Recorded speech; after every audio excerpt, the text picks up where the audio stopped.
The services of the Oregon Humane Society are as broad as the need, whether it's disaster response, veterinary care, humane law enforcement. If you can find a way to help animals and we don't have that program, we'll start it tomorrow.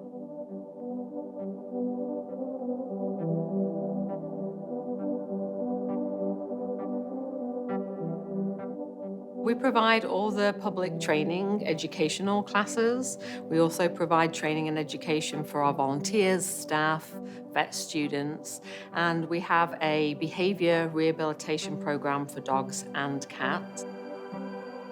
We hope to keep the pet in their home. That's what we're looking for. But if that's not possible, we can then provide the behavior help to the pet and then help match them with people. And then we can also help those people that adopt come through classes and continue to get the help they need.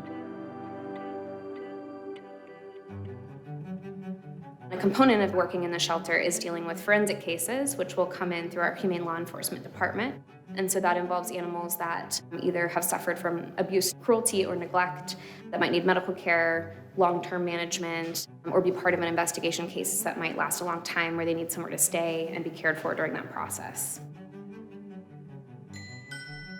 Our approach at Humane Law Enforcement is we are looking to work with people first, right? It's not law enforcement first, it's not citations and arrests first. It's assessing what the situation is, talking to people, seeing if they need any resources. Is there anything that we can provide to somebody? You know, maybe they need some food to get them over tough times. Maybe they need some flea medications. It's about looking at what the situation is rather than coming in and accusing people of doing something wrong.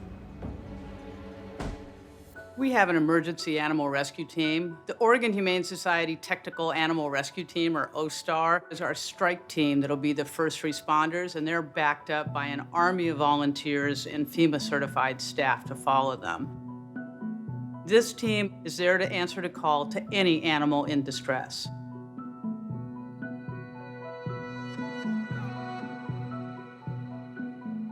In the recent wildfires last summer, OSTAR was one of the first teams to go in and rescue animals that were either in danger in evacuation zones or after the fire had passed through to help those survivors and those victims get safety and veterinary care.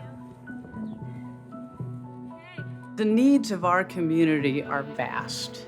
Oregon has a high poverty rate in much of the state, and particularly in our primary service area, the Portland metro area. Access to veterinary care is severely limited, and this has been exacerbated by COVID. If your pet has an emergency, there is no program to help people on a scale that is needed to provide access to veterinary care. I think one of the things that makes us really unique is how well we work together in all our different departments. So the behavior and training team couldn't do the work we do without the medical team, without the animal care team, even the volunteer teams. I think it's quite unique in the way we work. And I think we're also pretty unique in the fact that we take animals from all over that have different behaviors. We don't just specialize in one specific behavior. We're very, very good at being able to figure out, oh, how do we make this work?